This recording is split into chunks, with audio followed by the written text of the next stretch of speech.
दोस्तों एक बार फिर से हम आपके लिए bank of India apprentice recruitment 2025 form fill up apply process की अपडेट लेके आ चुके हैं। अप्रेंटिस के लिए 400 वैकेंसीज यहां पर निकली है, जिनके लिए आपसे ऑल ओवर इंडिया से ऑनलाइन आवेदन पत्र मंगाए जा रहे हैं। ऑनलाइन आवेदन करते समय आपको कोई भी गलती या फिर मिस्टेक नहीं करनी होगी, नहीं तो आपके फॉर्म रिजेक्ट हो सकते हैं। फॉर्म भरते समय आपको NATS पोर्टल पर वैकेंसी कैसे सर्च करनी होगी, कैसे आप अप्लाई कर सकते हो, कैसे आप फीस पेमेंट कर सकते हो, कोई भी मिस्टेक आपको यहाँ पर नहीं करनी होगी। स्टेप बाय स्टेप आपको पूरा यहाँ पर गाइड किया गया है। आपको ये भर्ती शुरू से लेके एंड तक देखनी होगी, तभी आप सिंपल वे में अपना फॉर्म फाइनली सबमिट कर सकते हैं। फॉर्म फिल करते समय आपको कुछ महत्वपूर्ण बातों का ध्यान रखना होगा, तभी आपके एप्लीकेशन फॉर्म सक्सेसफुली सबमिट किए जाएंगे। और आवेदन करते समय आपको फोटोग्राफ, सिग्नेचर, डॉक्यूमेंट कैसे और कितने KB में अपलोड करने होंगे, कैसे आपको क्वालिफिकेशन डिटेल देनी होगी, स्टेप बाय स्टेप आपको पूरी जानकारी इस वीडियो में दी गई है। तो आपको ये वीडियो शुरू से लेके एंड तक बिना स्किप किए हुए देखनी होगी। इस वीडियो को पूरा देखने पर ही आपके सभी सवाल और डाउट क्लियर होंगे। तो चलिए दोस्तों, बिना कोई वक्त गंवाए शुरू करते हैं BOI अप्रेंटिस ऑनलाइन फॉर्म 2025 की पूरी जानकारी। फॉर्म भरने से पहले आपको हमारी वेबसाइट IND सरकारी नौकरी के इस पेज पर विजिट करना होगा, जिसका लिंक आपको नीचे description plus first comment box में मिल जाएगा। और हमारे इस पेज पर विजिट करके आप यहां से बैंक ऑफ इंडिया अप्रेंटिस का फॉर्म फिल कर सकते हो। बैंक ऑफ इंडिया की ओर से अप्रेंटिस के लिए 400 वैकेंसीज निकाली गई थी। इसके लिए आवेदन करने की लास्ट डेट 15 मार्च 2025 है। 12,000 रुपये सैलरी है प्रति माह के लिए। क्वालिफिकेशन की बात की जाए तो बैचलर डिग्री यानी कि ग्रेजुएशन से आप अप्लाई कर सकते हो।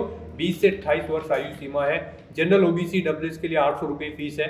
SC ST फीमेल के लिए 600 है। PH दिव्यांग के लिए 400 है, जो कि आप ऑनलाइन मोड से पेमेंट कर सकते हो। ऑनलाइन रिटन टेस्ट और टेस्ट ऑफ लोकल लैंग्वेज के आधार पे सिलेक्शन होगा। ऑनलाइन अप्लाई कर सकते हो, ऑल इंडिया से अप्लाई कर सकते हो bankofindia.co.in पोर्टल से। ऑफिशियल नोटिफिकेशन लिंक पर क्लिक करके आप इसकी PDF डाउनलोड कर सकते हो। इसमें आपको कंप्लीट जानकारी दे दी गई है, जैसे कि क्या आपकी यहाँ पर डेट रहेगी आवेदन करने की, और साथ ही साथ स्टेट वाइज, जोन वाइज और कैटेगरी वाइज आपकी वैकेंसीज क्या रहेगी। स्क्रॉल डाउन करते हुए आप यहाँ से वैकेंसीज की कंप्लीट इंफॉर्मेशन चेकआउट कर सकते हो। उसके बाद में क्वालिफिकेशन, एज लिमिट की जानकारी, एज रिलैक्सेशन, SC ST को 5 साल की छूट दी जा रही है। OBC NCL के लिए 3 साल है। PWBD के लिए भी 10 साल की आयु सीमा में छूट है। इसी तरह से स्क्रॉल डाउन करते हुए exam pattern, syllabus read out कर सकते हो, और हाउ टू अप्लाई का आपको पूरा प्रोसीजर दिया गया है। आप स्टेप बाय स्टेप यहाँ से पूरा फॉर्म फिल करने का प्रोसीजर चेकआउट कर सकते हो। तो ऑनलाइन आवेदन करने से पहले आपको ये ऑफिशियल नोटिफिकेशन की PDF भी पूरा पढ़ना अनिवार्य है। इसको पूरा पढ़ने से आपके सभी सवाल और डाउट क्लियर होंगे। PDF रीड आउट करने के बाद में आपको अप्लाई ऑनलाइन लिंक पर क्लिक करना होगा, तो आपके सामने इसका ऑनलाइन का पोर्टल ओपन हो जाएगा। गाइस, यहाँ पर अगर आपने पहले से रजिस्ट्रेशन कर रखा है तो आपको स्टूडेंट लॉगिन के इस लिंक पर क्लिक करना है। उसके बाद आपके सामने लॉगिन का इंटरफेस ओपन हो जाएगा। यहाँ पर आप अपनी ईमेल ID एंटर करें, अपना पासवर्ड आप एंटर करें, इस कैप्चा कोड का आंसर यहाँ पर दें और लॉगिन की टैब पर क्लिक करके आप अपने डैशबोर्ड में लॉगिन कर ले। और अगर आपने यहाँ पर NATS के पोर्टल पर अभी तक रजिस्ट्रेशन नहीं किया है, आप फर्स्ट टाइम NATS पोर्टल के थ्रू किसी भी भर्ती के लिए अप्लाई करने जा रहे हो, तो सबसे पहले यहाँ पर आपको अपना रजिस्ट्रेशन करना होगा। उसके लिए आपको स्टूडेंट रजिस्टर के इस लिंक पर क्लिक करना है। नेक्स्ट आपके सामने रजिस्ट्रेशन का इंटरफेस ओपन हो जाएगा। अप्लाई करने के लिए आपके पास ये डॉक्यूमेंट होने मैंडेटरी है। आप यहाँ से चेकआउट करें। फिर यहाँ पर आपसे पूछा गया कि क्या ऊपर दिए गए ये सभी डॉक्यूमेंट्स आपके पास हैं, तो यहाँ पर आप यस ऑप्शन सेलेक्ट करें। उसके बाद यहाँ पर आपको अपनी ईमेल ID एंटर करनी है, अपना मोबाइल नंबर एंटर करना है, इस कैप्चा कोड का आंसर आपको यहाँ पर देना है और फिर आपको सेंड OTP ऑप्शन पर क्लिक कर देना है। उसके बाद आपकी रजिस्टर्ड ईमेल ID और मोबाइल नंबर पर OTP सबमिट किए गए हैं, वो OTP आपको यहाँ पर एंटर करने हैं। जो ईमेल पर OTP आया है वो ईमेल वाले सेक्शन में एंटर करना है, और जो मोबाइल पर आया है वो मोबाइल के इस सेक्शन में एंटर करना है। और फिर आपको वेरीफाई OTP इस ऑप्शन पर क्लिक करके अपना मोबाइल नंबर और ईमेल ID को यहाँ पर वेरीफाई कर लेना है। नेक्स्ट आपके सामने कुछ इस तरह से इंटरफेस ओपन होगा। यहाँ पर अब आपको अपना रजिस्ट्रेशन करना है। आपसे पूछा गया है क्या आपने पहले से अप्रेंटिसशिप की ट्रेनिंग प्रोग्राम कर रखा है। अगर कर रखा है तो यस करें और फिर आप एलिजिबल नहीं होंगे। अगर नहीं कर रखा है तो यहाँ पर आपको नो ऑप्शन सेलेक्ट करना होगा। यहाँ पर आपको नो ही ऑप्शन सेलेक्ट करना होगा, अदरवाइज आप एलिजिबल नहीं होंगे। फिर यहाँ पर आपसे पूछा गया कि क्या आपको कोई वर्क एक्सपीरियंस है। अगर है तो यस करें और फिर आप एलिजिबल नहीं होंगे, तो यहाँ पर भी आपको नो ऑप्शन सेलेक्ट करना है। नेक्स्ट यहाँ पर आपसे पूछा गया है आपने अपनी ग्रेजुएशन यहाँ पर रेगुलर, डिस्टेंस या फिर पार्ट टाइम कैसे पास आउट की है। आप अपने अकॉर्डिंग ऑप्शन सेलेक्ट करें। उसके बाद यहाँ पर आपको अपना नाम एंटर करना है फिर यहाँ पर आपको अपनी डेट ऑफ बर्थ सेलेक्ट करनी है, अपना जेंडर आप सेलेक्ट करें, अपनी कैटेगरी सेलेक्ट कर लें। उसके बाद यहाँ पर आपको अपना आधार नंबर एंटर करना है। फिर यहाँ पर आपको अपना आधार कार्ड अपलोड कर देना है, PDF फॉर्मेट में अपलोड करना होगा और उसका साइज 1 MB से कम होना चाहिए। आपको चूज फाइल बटन पर क्लिक करना है, फाइल को सिलेक्ट करना है और अपना आधार कार्ड यहाँ पर अपलोड कर देना है। उसके बाद यहाँ पर आपको अपना स्टेट सेलेक्ट करना है, किस स्टेट से आप बिलोंग करते हैं। फिर यहाँ पर आपको अपना डिस्ट्रिक्ट सेलेक्ट कर लेना है। फिर यहाँ पर आपको अपने इंस्टीट्यूट का नाम सेलेक्ट करना है जिससे आपने अपनी ग्रेजुएशन पास आउट की है। आप अपने अकॉर्डिंग यहाँ पर ऑप्शन सेलेक्ट करें। उसके बाद यहाँ पर आपको इस पेज को नीचे स्क्रॉल करना है। यहाँ पर अब आपको अपना एजुकेशन का टाइप सेलेक्ट कर लेना है। यहाँ पर आपने डिप्लोमा किया है इंजीनियरिंग में या फिर टेक्नोलॉजी में, या फिर डिप्लोमा है आपके पास जनरल स्ट्रीम में, या फिर आपके पास ग्रेजुएट इंजीनियरिंग या टेक्नोलॉजी में डिग्री है, या फिर ग्रेजुएट आपने यहाँ पर जनरल स्ट्रीम में किया है। आप अपने अकॉर्डिंग यहाँ पर ऑप्शन सेलेक्ट करें। फिर यहाँ पर आप यस ऑप्शन सेलेक्ट करें, कोर्स सेलेक्ट करें, आपने कौन सा कोर्स किया है। फिर यहाँ पर आपको अपना स्पेशलाइजेशन सेलेक्ट कर लेना है। उसके बाद यहाँ पर आपको अपनी स्टूडेंट आईडी यानी कि इनरोलमेंट नंबर अपना ग्रेजुएशन का यहाँ पर एंटर कर देना है। फिर पासिंग ईयर आपको देना है, कब आपने अपनी ग्रेजुएशन पास आउट की है। उसके बाद यहाँ पर ईयर देना है, ईयर देने के बाद आपको मंथ यहाँ पर देना है, किस मंथ में आपने अपनी ग्रेजुएशन पास आउट की है।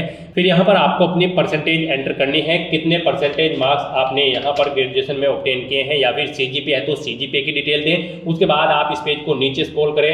नेक्स्ट यहाँ पर आपको अपना पासवर्ड एंटर करना है। आप अपना पासवर्ड यहाँ पर अल्फा न्यूमेरिक फॉर्मेट में दें, मीन्स आपके पासवर्ड में कम से कम एक अपर केस कैरेक्टर, एक लोअर केस कैरेक्टर, एक इंटीजर नंबर और एक स्पेशल कैरेक्टर जैसे कि @ या फिर डॉलर होना चाहिए। तो इस फॉर्मेट में आपको अपना पासवर्ड यहाँ पर एंटर करना है।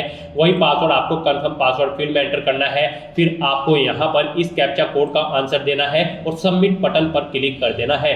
उसके बाद आपकी रजिस्टर्ड ईमेल आईडी पर एक एक्टिवेशन का लिंक आया होगा कुछ इस तरह से। यहाँ पर आपको योर वेरिफिकेशन लिंक के सामने इस लिंक पर क्लिक कर देना है। उसके बाद आपके सामने कुछ इस तरह से इंटरफेस ओपन होगा, आपको मैसेज शो कर दिया जाएगा, आपका अकाउंट यहाँ पर एक्टिवेट कर दिया गया है। अब यहाँ पर आपको लॉगिन करना है।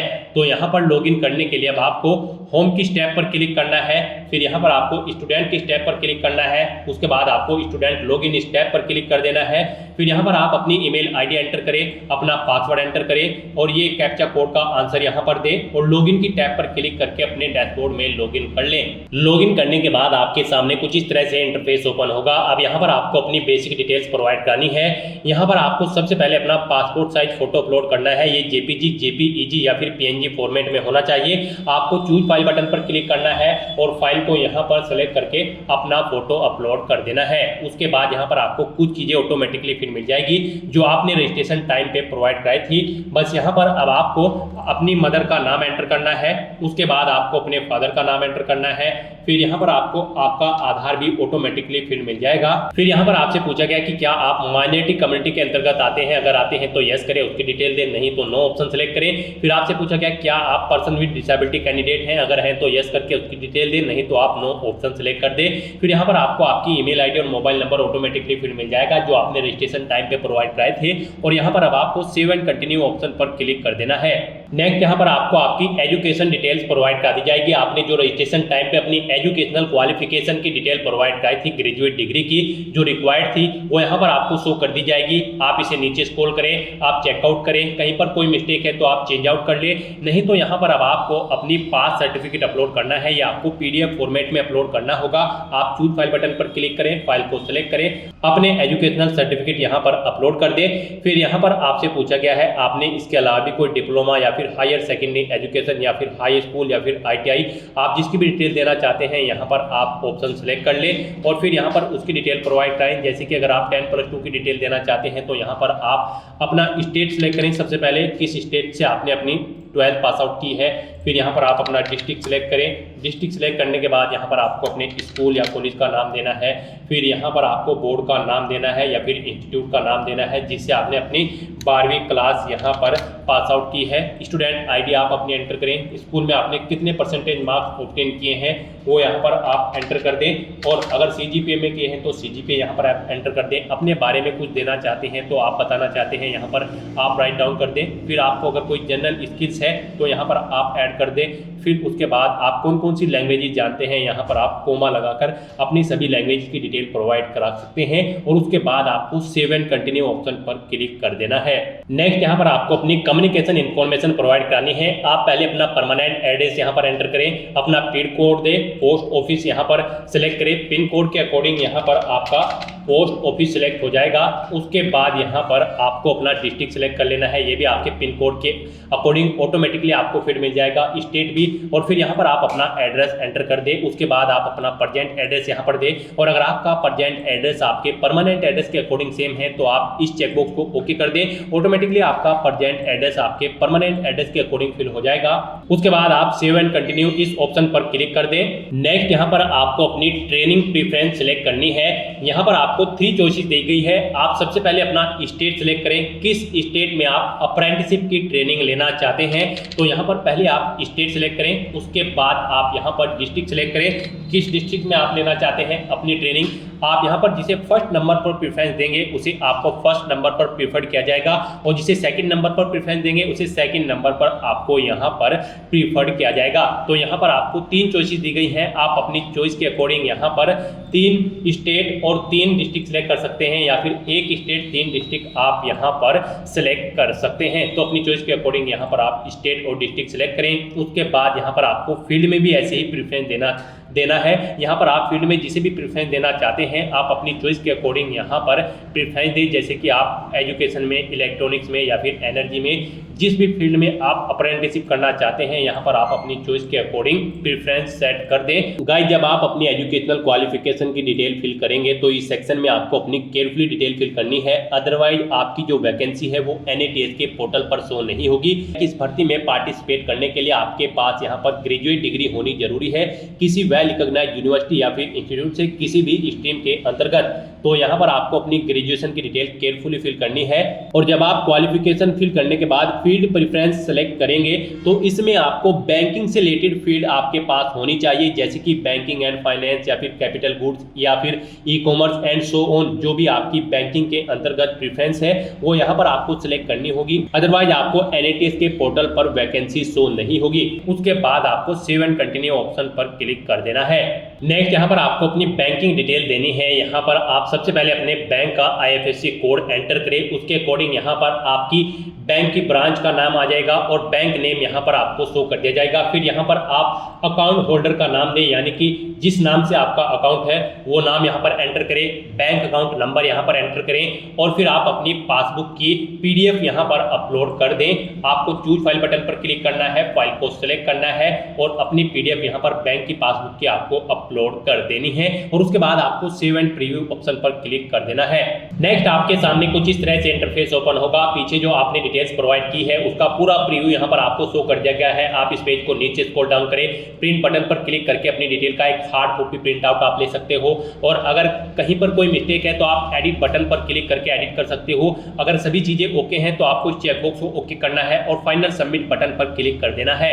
नेक्स्ट आपके सामने आपका डैशबोर्ड कुछ इस तरह से यहाँ पर शो होगा। इसमें आपको मल्टीपल वैकेंसी शो हो रही होंगी, यहाँ से आप वैकेंसी चेकआउट कर सकते हो। आपको यहाँ पर बैंक ऑफ इंडिया में अप्रेंटिस की पोस्ट के लिए अप्लाई करना है तो यहाँ पर आपको सर्च बॉक्स में आना है, बैंक ऑफ इंडिया टाइप करना है। उसके बाद आपके सामने यहाँ पर बैंक ऑफ इंडिया की वैकेंसी शो होगी, यहाँ से आप चेकआउट कर सकते हो। आपकी लास्ट डेट 15 मार्च 2025 है। यहाँ पर इन वैकेंसीज के सामने आपको व्यू और अप्लाई के लिंक दे गए हैं। व्यू के लिंक पर क्लिक करके आप वैकेंसीज की डिटेल चेकआउट कर सकते हो और अप्लाई बटन पर क्लिक करके आप अप्लाई कर सकते हो। आपको यहाँ पर सिंपली अप्लाई के इस बटन पर क्लिक करना है और आप अप्लाई कर लोगे। आपके सामने यहाँ पर स्टेटस में अप्लाइड शो हो जाएगा। यहाँ पर आपको बैंक ऑफ इंडिया की जो वैकेंसी है वो यहाँ पर 100 वैकेंसीज में अलग अलग प्रोवाइड कराई गई है। आप यहाँ से अप्लाई बटन पर क्लिक करके अप्लाई कर सकते हो। उसके बाद आप अपने डैशबोर्ड में एप्लीकेशन मैनेजमेंट की स्टेप पर क्लिक करके चेकआउट कर सकते हो। यहाँ पर आप बैंक ऑफ इंडिया की अप्रेंटिस की पोस्ट के लिए अप्लाई कर चुके हो। गाइस यहाँ पर अप्लाई करने के बाद आपको फीस पेमेंट भी करनी होगी। फीस पेमेंट यहाँ पर हम आपको बता दें, जनरल ओबीसी ईडब्ल्यूएस कैंडिडेट को 800 रुपये जमा करानी है, एससी एसटी वुमेन कैंडिडेट को 600 रुपये, पीएच दिव्यांग कैंडिडेट को 400 रुपये फीस के रूप में जमा कराने होंगे। ये फीस का अमाउंट आप debit card, credit card, net banking या फिर यूपीआई के माध्यम से जमा करा सकते हो। फीस के लिए आपकी ईमेल आईडी पर एक लिंक सबमिट किया जाएगा। जी हाँ दोस्तों, अप्लाई करने के 48 आवर्स के बाद आपकी ईमेल आईडी पर एक लिंक सबमिट किया जाएगा फीस पेमेंट के लिए। उस लिंक पर क्लिक करके आपको अपना फीस पेमेंट कर देना है ऑनलाइन मोड में, debit card, credit card, net banking या फिर यूपीआई के माध्यम से। और फीस पेमेंट होने के बाद ही यहाँ पर आपका एप्लीकेशन फॉर्म कंसीडर होगा। फीस का लिंक आपको आपका फॉर्म चेकआउट करने के बाद भेजा जाएगा। अगर आपकी सभी एलिजिबिलिटी क्राइटेरिया ओके है तो ही आपको एप्लीकेशन फीस का लिंक भेजा जाएगा, अदरवाइज आपके पास एप्लीकेशन फीस पेमेंट करने के लिए भी लिंक नहीं आएगा। तो आपको अपनी एलिजिबिलिटी क्राइटेरिया और अपनी डिटेल्स आपको फॉर्म भरते समय केयरफुली देनी है और अपना फॉर्म भर लेना है। सक्सेसफुली फीस पेमेंट करने के बाद आपको अपने एप्लीकेशन फॉर्म का एक हार्ड कॉपी प्रिंट आउट ले लेना होगा फ्यूचर यूज के लिए, फ्यूचर रेफरेंस के लिए। तो दोस्तों ऐसे आप बैंक ऑफ इंडिया अप्रेंटिस के 400 खाली पदों के लिए अपना फॉर्म अप्लाई कर सकते हो बिना कोई मिस्टेक किए हुए। आज की इस वीडियो में बस इतना ही। आई होप ये वीडियो आपको पसंद आई होगी। अगर पसंद आई हो तो इसे लाइक और शेयर करें, चैनल पर नए हो तो इसे सब्सक्राइब कर लें। Thanks for watching.